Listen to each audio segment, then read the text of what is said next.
bien sûr. Nous allons commencer. Donc, nous souhaitons la bienvenue à Olivier Lecourt-Grandmaison, qui nous fait l'honneur de venir présenter son livre. Son livre est là-bas au fond, tout à fait au fond. Vous pouvez acheter à 15 €. Bon, c'est étant dit que je dis nous, les organisateurs sont pour le comité de Strasbourg du mouvement contre le racisme et pour l'amitié entre les peuples que je représente. Bon, il y a la libre pensée, d'ailleurs nous sommes ici, l'instant nous sommes. Justice et liberté, je voudrais filmer plus fort. Europe, Cameroun, solidarité, femmes du 3e millénaire Wetchis, la LDH Strasbourg, LFI 67, PCF 67, NPA l'anticapitaliste 67, POI 67 et Survie 67, qui est représenté par Raphaël ici. Bon, alors, Olivier Lecourt-Grandmaison, il enseigne les sciences et la philosophie politique à l'université d'Évry, Paris-Saclay. Il a publié un nombre impressionnant d'ouvrages. Alors, ça a commencé en 1992 avec les citoyennetés en révolution entre 1789 et 1794. Après, il y a eu les étrangers dans la cité, expérience européenne, un livre écrit avec Catherine Bigol de Venden, je ne sais pas si je prononce bien. Il y a eu aussi par la suite les constitutions françaises, haine, philosophie et politique, colonisée, exterminée,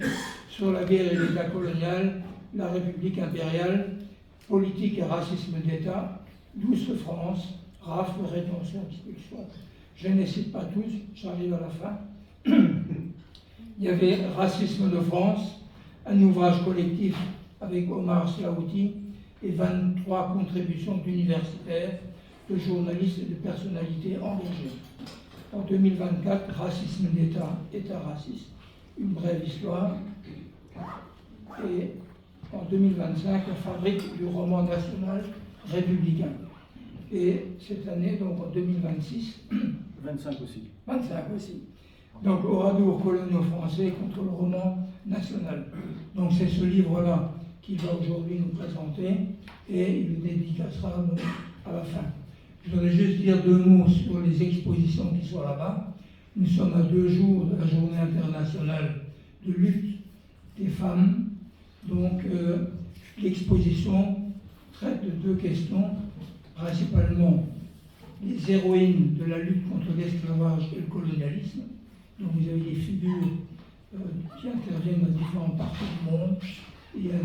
une autre exposition plus courte qui s'appelle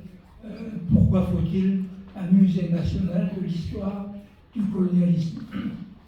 Il y a des musées de toutes sortes en France,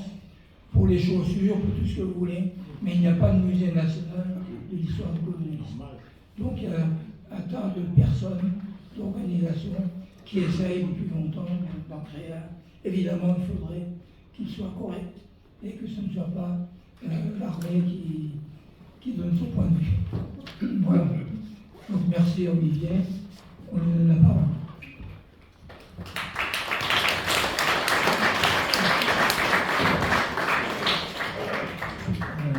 Merci beaucoup pour l'invitation. Je voudrais préciser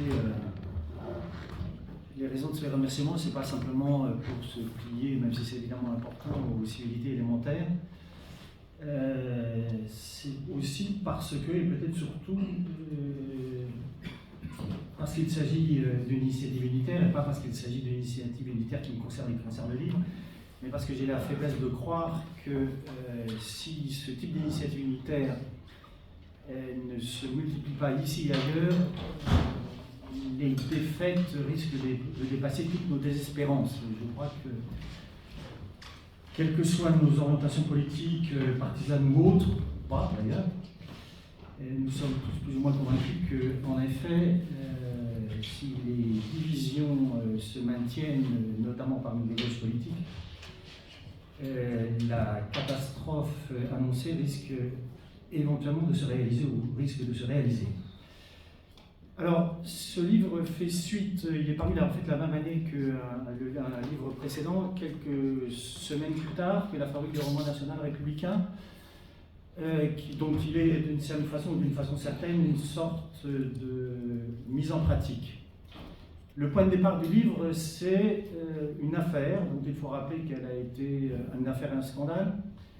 dont il faut rappeler que cette affaire et ce scandale ont été entièrement construits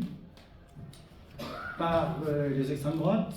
par les droites de gouvernements radicalisés, par les mercenaires incultes mais très puissants à la solde de Bolloré, à la suite de la déclaration de Jean-Michel Apathy, qui sur une radio, qui s'appelle toujours d'ailleurs RTL, avait déclaré lors d'une émission donc, que la France avait commis des oradours coloniaux. Et il fait cette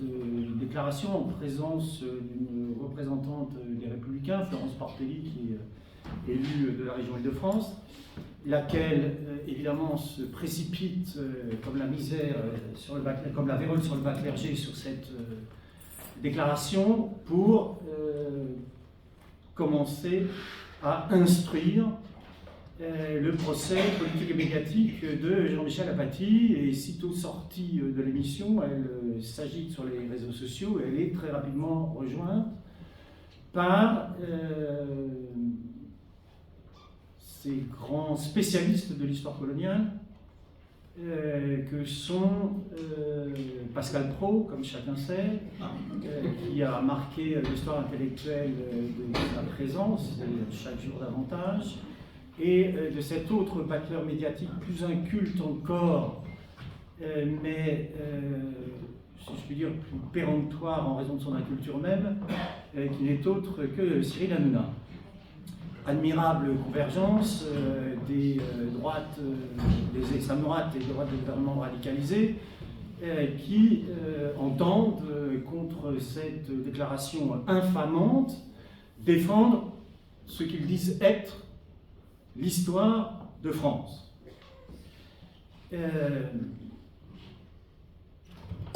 Jean-Michel Apathy est sanctionné par la direction de RTL, qui, au lieu de respecter ce qui devrait être la déontologie des journalistes, c'est-à-dire en l'occurrence de savoir et de consulter un certain nombre de spécialistes des colonies, si la comparaison faite par Jean-Michel Apathy est légitime, inepte, adéquate ou parfaitement inadéquate, prend pour argument la chose suivante: le nombre significatif d'appels d'auditeurs de RTL choqués par la comparaison et estime par conséquent qu'il est parfaitement légitime de mettre Jean-Michel Apathy à pied. Autrement dit, ce qui vient là de triompher contre des éléments, et j'y reviendrai, qu'il est parfaitement possible d'objectiver, et les exemples relativement aux oradours coloniaux français sont hélas légion. On pourrait remplir cette pièce quasiment d'ouvrage, sinon consacré aux oradours, au moins à la colonisation et à l'intérieur de la colonisation évidemment à ces oradours. RTL fait triompher donc l'opinion contre les multiples travaux des historiens, des historiennes, des politistes, des juristes, des sociologues et des psychanalystes dans certains cas. Scandale, en effet, que cette mise à pied de Jean-Michel Apathy, mais le problème c'est que ce scandale, au fond, a suscité une scandale. Et notamment du côté des gauches politiques et généralement des organisations syndicales et de la plupart des associations de défense des droits humains, qui, loin de s'emparer d'un scandale fabriqué par les extrêmes droites et les droites radicalisées, ont eu tendance à regarder ailleurs, alors même qu'il me semble que ces jouets-là, des éléments absolument fondamentaux et des problèmes absolument fondamentaux. Le premier, c'est évidemment la question de la liberté de la presse et de la liberté des journalistes, dont on aurait été en droit de considérer qu'il s'agit d'une liberté fondamentale et qu'à ce titre, les gauches politiques auraient dû effectivement défendre bec et ongle cette liberté dans un contexte, faut-il le rappeler, marqué par la puissance chaque jour plus importante du groupe Bolloré, qui est rejoint, faut-il le rappeler, par un autre milliardaire extrêmement puissant sur le plan économique, extrêmement puissant sur le plan financier, extrêmement puissant sur le plan médiatique, comme dirait Bourdieu, avec un extraordinaire capital social lié aux premiers capitaux qu'il détient, qui n'est autre que Jean-Pierre Stérin. Et rappelez en effet que le groupe Bolloré, et c'est ce qui est nouveau dans l'affaire Bolloré, c'est pas que des milliardaires se sont emparés de médias. Il y a eu des précédents, Bouygues, Dassault. Le nouveau, c'est que pour la première fois, à ma connaissance, de façon aussi ouverte et drapeau déployé, que ce milliardaire décide et assume que l'empire médiatique, journalistique et éditorial qu'il a conquis est mis au service de la croisade qu'il mène et au service de ceux qu'il soutient, c'est-à-dire Éric Zemmour, Nicolas Sarkozy, Maréchal Le Pen, Jordan Bardella, Philippe de Villiers, bref, tout ce que les extrêmes droites réunissent, le banc et l'arrière-banc de ceux qui, effectivement, sont soutenus et vendent leurs ouvrages à 150, 250 000 exemplaires. Défense des droits et libertés démocratiques en général et défense de la liberté de la presse en particulier. Par ailleurs, ce dont témoigne, me semble-t-il, cette affaire, et il n'est pas nécessaire de traverser l'Atlantique pour rejoindre la supposée, entre guillemets, qui n'est plus douce depuis longtemps d'ailleurs, les États-Unis trumpisés, pour comprendre, et l'involution est antérieure d'ailleurs à l'élection, à la seconde élection de Trump à la présidence des États-Unis, pour faire cette découverte affligeante qui aurait dû susciter la réaction et les protestations des gauches politiques, qui est qu'à cette occasion, ce qui a triomphé, ce n'est pas la vérité.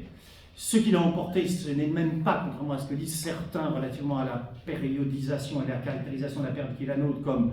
période supposément être celle de la post-vérité. Ce qui a triomphé, c'est la contre-vérité. Ce n'est pas un débat entre historiens, parfaitement légitime, ou un débat d'interprétation ou désinterprétation entre historiens. Et dans certains cas, ces débats, aussi anciens soient les événements, sont des débats d'interprétation qui continuent de susciter des controverses très importantes. Par contre,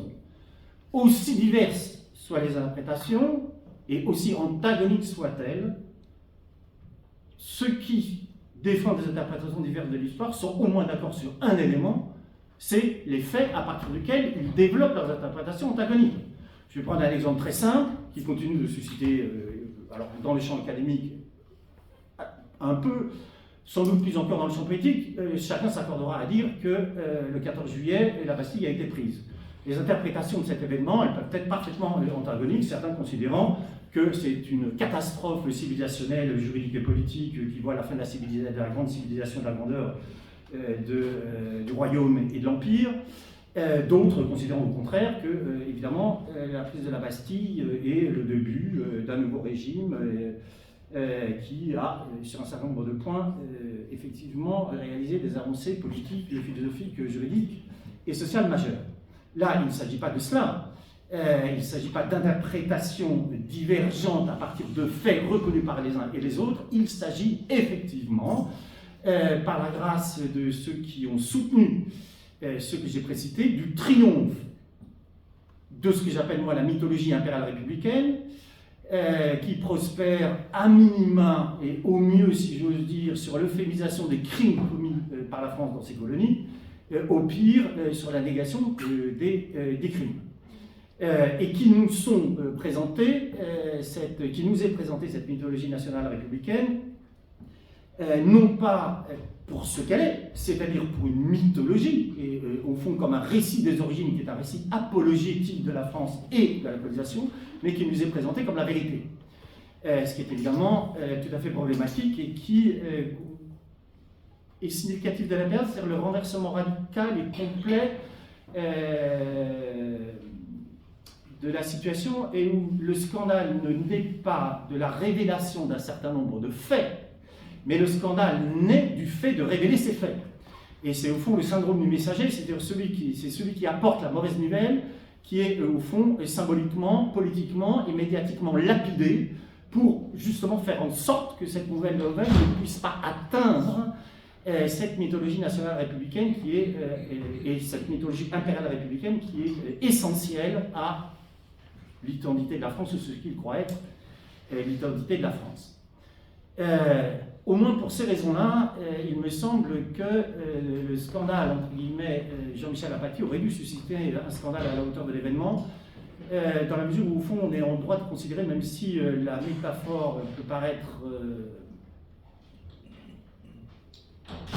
peut-être paraîtra-t-elle outrée, sans doute pas ici, mais au fond, il s'agit, le triomphe de ce qui s'est passé signe au fond ce qu'on pourrait appeler une sorte d'autodafé symbolique. Aucun livre n'a été brûlé, assurément. Mais s'il triomphe, c'est précisément parce qu'il parvient à faire en sorte que la somme des travaux consacrés à la question coloniale, aux questions coloniales de la France, et la somme des travaux consacrés aux massacres coloniaux, aux guerres coloniales, sont effectivement traités absolument en chien crevé. Il n'existe pas et il ne pèse de rien contre ce discours qui passe pour être le discours de la vérité et la défense de l'histoire avec un grand H, alors que la mythologie nationale républicaine, pour le dire en ces termes, nous raconte l'histoire en nous racontant des histoires, justement.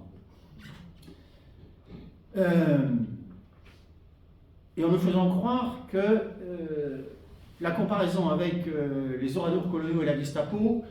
sont des comparaisons nouvelles, 2, qu'elles sont sans fondement, 3, ceci étant les conséquences de cela, que ces comparaisons sont inacceptables, outrées, parce que, bien sûr, la France, héritière et fille aînée des Lumières, de la Révolution française, de la déclaration ou des déclarations des droits de l'homme et des citoyens et de ces très glorieuses traditions républicaines, ne saurait, sinon par essence, au moins historiquement, commettre des crimes qui seraient susceptibles d'avoir, si peu que ce soit, à voir avec les méthodes employées par l'armée allemande et ses divisions particulièrement criminelles, en l'occurrence la division d'Alsreich.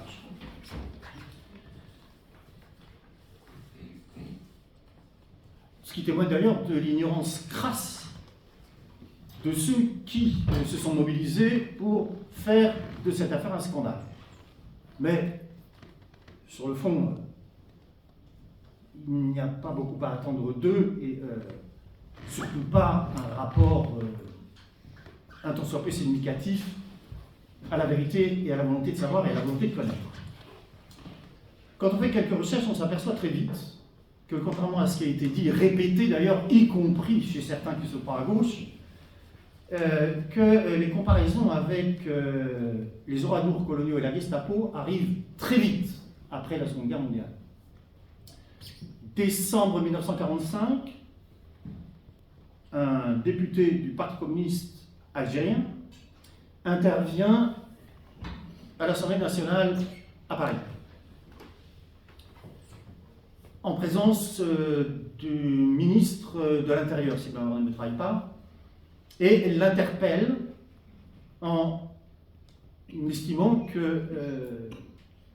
la France est peut-être moins bien placée que par le passé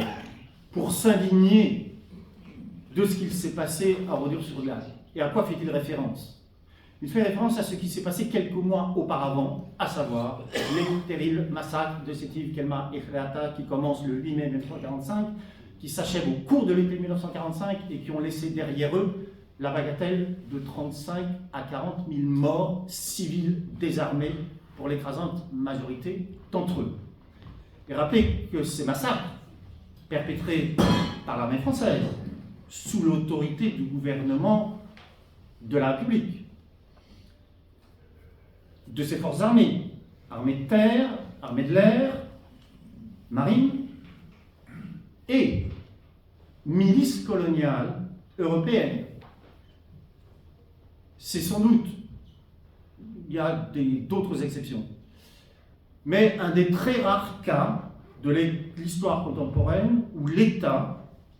qui, pour reprendre la célèbre définition de Weverén de l'État, détient le monopole à la violence physique légitime, décide, pour rétablir l'ordre colonial au plus vite, de rompre le monopole qu'il exerce sur la violence physique légitime pour associer les milices coloniales au rétablissement de cet ordre. Et effectivement, les milices européennes ont participé au massacre sous la bienveillance des autorités préfectorales, qui ont encouragé l'armement de ces milices européennes et qui ont encouragé leurs actions, c'est-à-dire leurs exactions, à l'encontre de ceux qui se révoltaient contre la, entre guillemets, présence coloniale française, c'est-à-dire contre la domination coloniale de la France. 1955, Claude Bourdet, dont il faut rappeler qu'il a été dirigeant d'une organisation de la résistance qui s'appelle Combat, dont il était le représentant auprès des forces unies de la résistance. Ce n'est pas un second couteau de la résistance. Fondateur d'un hebdomadaire bien connu à l'époque qui s'appelle France Observateur et qui publie en 1955 un premier article, Votre Gestapo algérienne, avec un point d'interrogation, parce qu'il estime, comme un certain nombre de ses contemporains, et contrairement à une mythologie forgée par les apologues de la colonisation, que, en fait, il est assez facile à l'époque d'avoir des informations précises sur ce que commet l'armée en Algérie. Pratique de la torture, exécution sommaire, disparition forcée, mais Claude Bourdet estime que lorsqu'il publie ce premier article, il a certes des informations significatives, mais qui ne lui permettent pas d'affirmer absolument que ce qui est pratiqué relève absolument d'une volonté systématique. C'est la raison pour laquelle il met un point d'interrogation. Quelque temps plus tard, il republie cet article en enlevant le point d'interrogation parce que cette fois-ci, il estime en effet, au regard des informations qui sont les siennes et au regard des informations qui sont celles de très nombreux contemporains, qu'effectivement, ce que pratique l'armée française en Algérie reprend des techniques du terrorisme d'État qui ont à voir absolument avec les techniques d'interrogatoire menées antérieurement par la Gestapo. Paul Tedjen, ancien résistant, arrêté à Nancy, torturé dans les camps de la Gestapo et déporté à Buchenwald,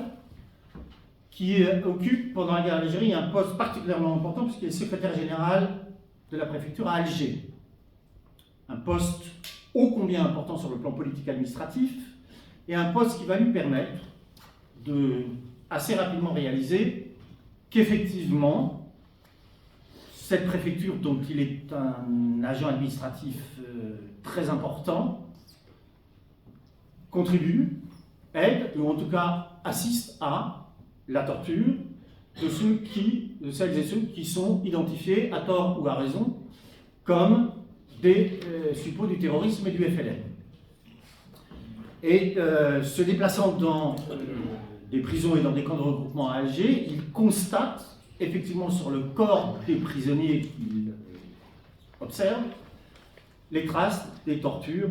subies antérieurement. Et par ailleurs, il ne tarde pas à réaliser qu'entre le nombre de personnes incarcérées dans les prisons et dans les centres de détention, entre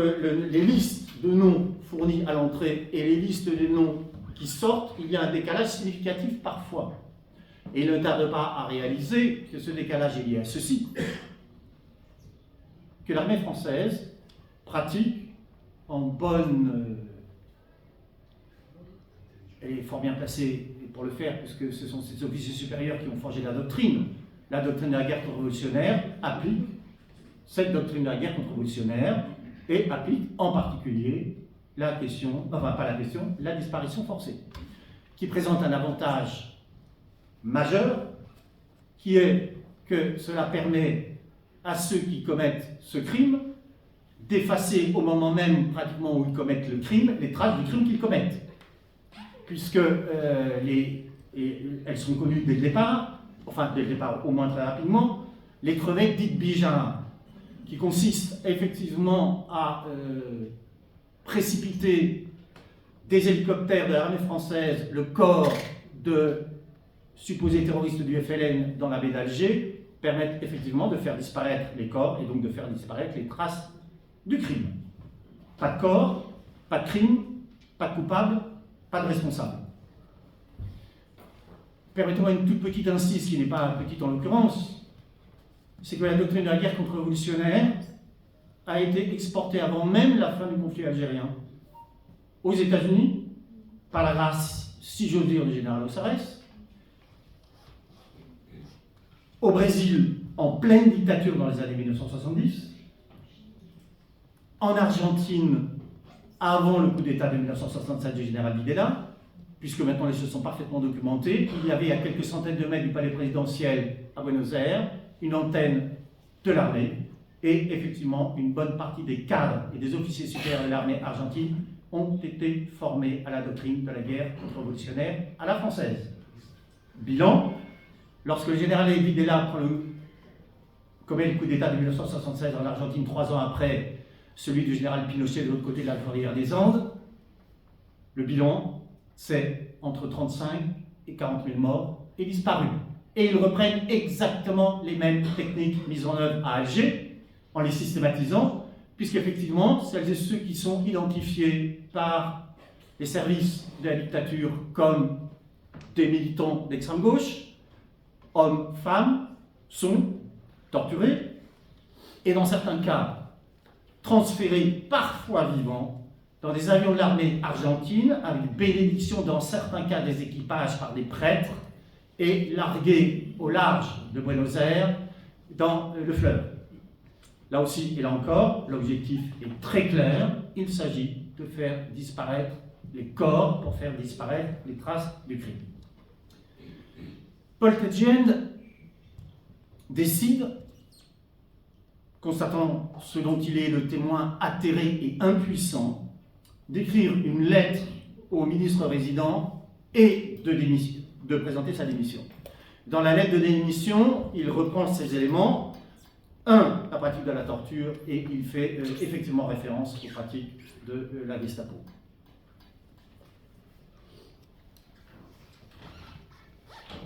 On trouve également d'autres références à la Gestapo et aux orateurs coloniaux,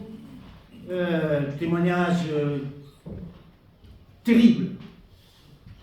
au jour le jour,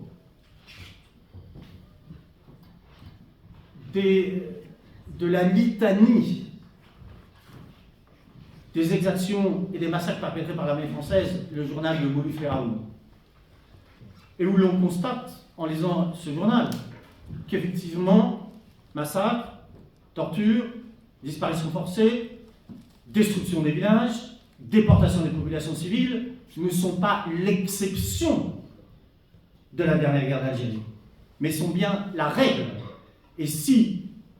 c'est la règle, c'est parce que, encore une fois, cette guerre coloniale, j'y reviendrai, est une guerre totale, et que cette guerre coloniale, qui est une guerre totale, obéit effectivement au principe de la doctrine de la guerre contre-révolutionnaire. C'est-à-dire qu'il ne s'agit pas simplement de frapper les terroristes, il s'agit pour frapper les terroristes de frapper les populations civiles, parce que les doctrinaires de la guerre contre-révolutionnaire étaient tous sauf des imbéciles, et avaient lu la littérature et les textes politiques de leurs ennemis. Et en particulier, ils avaient lu les textes de Mao Tse-tung, et entre autres, ils avaient repéré cette phrase absolument essentielle, principe fondamental de la guerre, cette fois-ci révolutionnaire, qu'on prête à Mao Tse-tung à tort ou à raison, mais comme chacun s'en prête qu'aux riches. La phrase est la suivante: les révolutionnaires doivent être dans la population comme des poissons dans l'eau.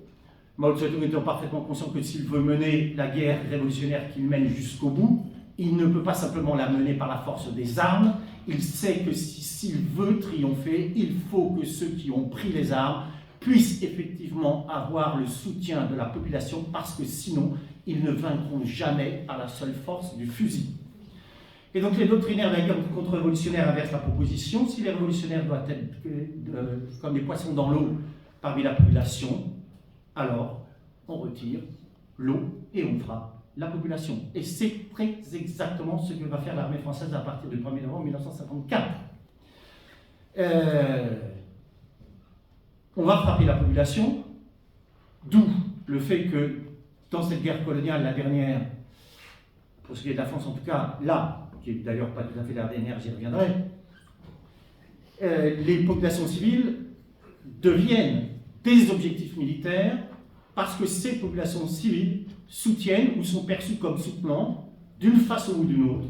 les combattants du FLN. Et donc pour atteindre ces combattants du FLN, il faut atteindre la population civile, il faut frapper cette population civile, et il faut Et là, la doctrine de la guerre révolutionnaire a poussé la logique jusqu'au bout. Il faut retirer l'eau, la conséquence de cette affaire étant effectivement que l'armée française en Algérie a déporté 2,5 millions d'Algériens en vidant des régions entières de ces populations civiles et en regroupant ces populations civiles dans des camps dits de regroupement. Toute personne civile, armée ou non, présente dans les régions vidées de leur population et considérées comme des zones interdites pouvaient être immédiatement abattus au motif que leur seule et unique présence était le signe et la preuve qu'ils ou elles soutenaient les combattants du FLN. Aimé Césaire, dans le célèbre discours sur le colonialisme, lui aussi fait des comparaisons entre les pratiques de l'armée française et les pratiques de la Gestapo. En précisant que tous, et ça vaut évidemment, j'allais dire plus encore, non, ça ne vaut pas plus encore, mais ça vaut évidemment pour celles et ceux, en l'occurrence, qui ont été des résistants,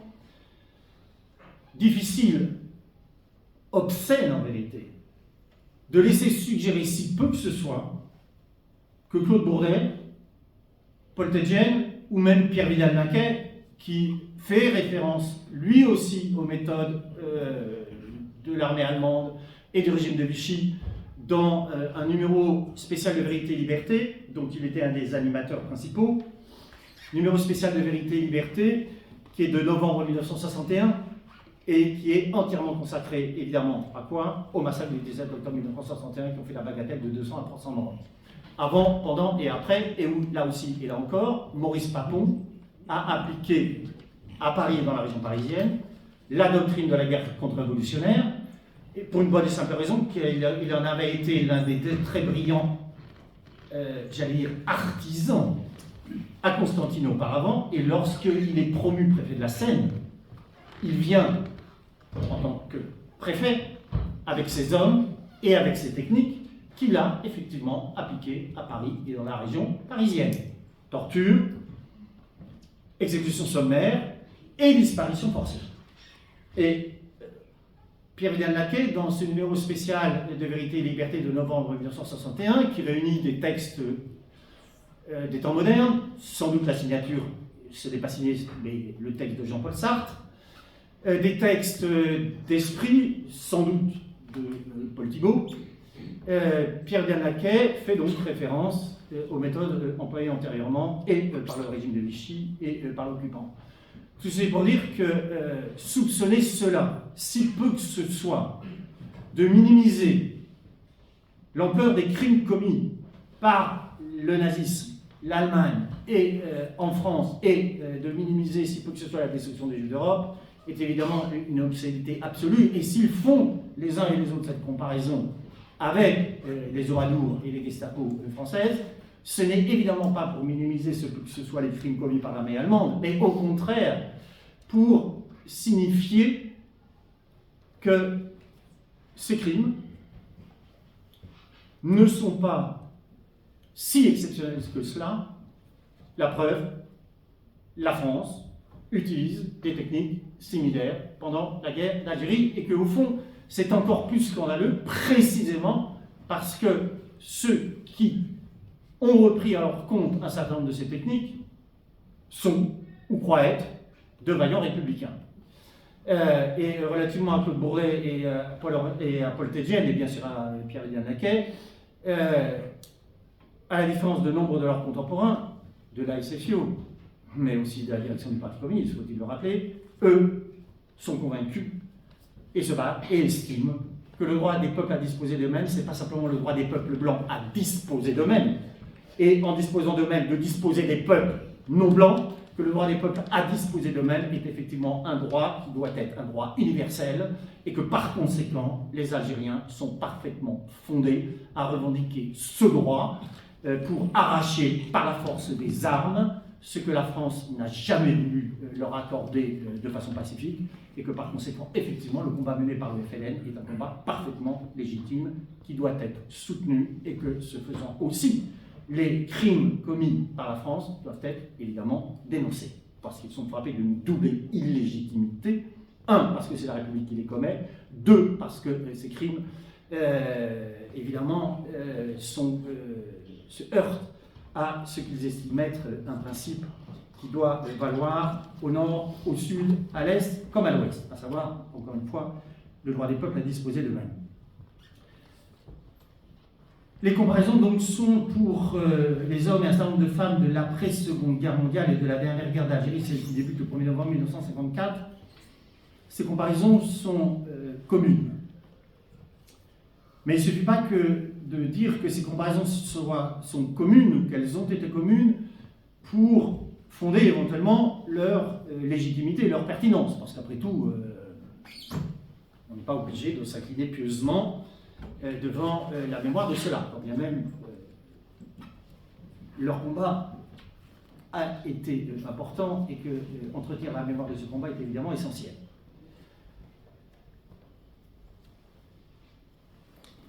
Je disais que la dernière guerre d'Algérie, alors j'insiste sur le thème parce que, y compris d'ailleurs dans le champ universitaire, ce qui est pour le moins quand même un peu singulier, parmi les historiens, les rares politistes qui s'intéressent à la chose, les quelques juristes, je ne parle même pas des journalistes pour l'essentiel incultes, et en particulier ceux que j'ai cités, et un certain nombre de responsables politiques qui parlent de la guerre d'Algérie au singulier. La belle affaire.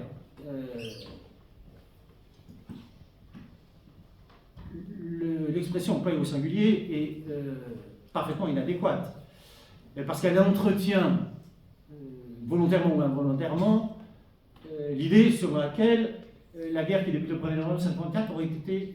unique, et qu'avant, il y aurait eu quoi? La délicate présence française, fidèle au triptyque républicain, liberté, égalité, fraternité? Non. Et donc, il est parfaitement inadéquat et inexact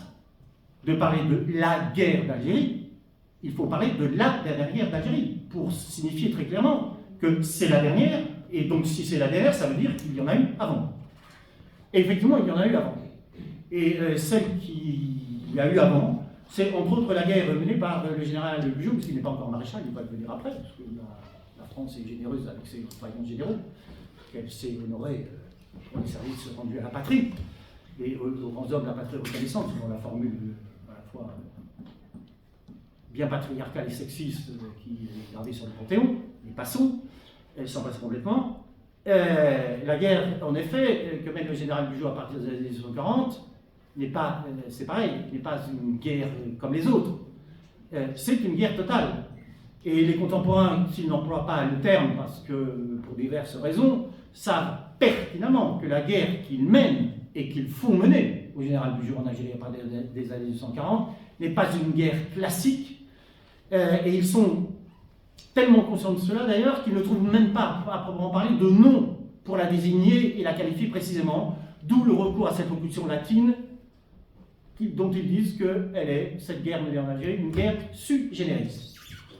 Et effectivement, cette guerre est sui generis. Elle ne peut pas être rabattue sur les conflits classiques. C'est la raison pour laquelle aussi, parler de même qu'il est inepte de parler de la guerre d'Algérie, il est inepte de parler de la guerre en général. Ça revient à rabattre sur un singulier, une hétérogénéité des guerres remarquable, ce dont les contemporains sont parfaitement conscients. Parce que s'ils appellent la guerre d'Algérie une guerre sui generis, c'est parce qu'ils sont parfaitement conscients que cette guerre déroge à ce dont ils sont très fiers par ailleurs, c'est-à-dire les guerres interétatiques dites conventionnelles, c'est-à-dire respectueuses d'un certain nombre de règles coutumières et qui sont en train d'être juridicisées dans la seconde moitié du XIXe siècle, c'est-à-dire des guerres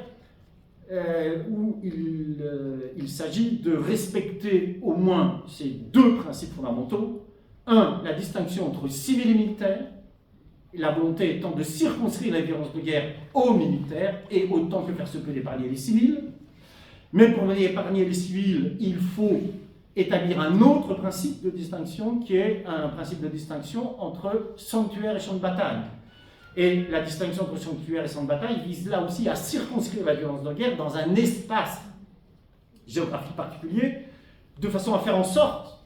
que les civils qu'on cherche à protéger puissent effectivement se réfugier dans des sanctuaires pour échapper autant que faire se peut aux violences de guerre, en sachant que, évidemment, ces protections ne sont jamais absolues. C'est un objectif, ça ne veut pas dire qu'il est réalisé à tout coup, mais ça veut dire que c'est ce qu'il faut chercher à faire.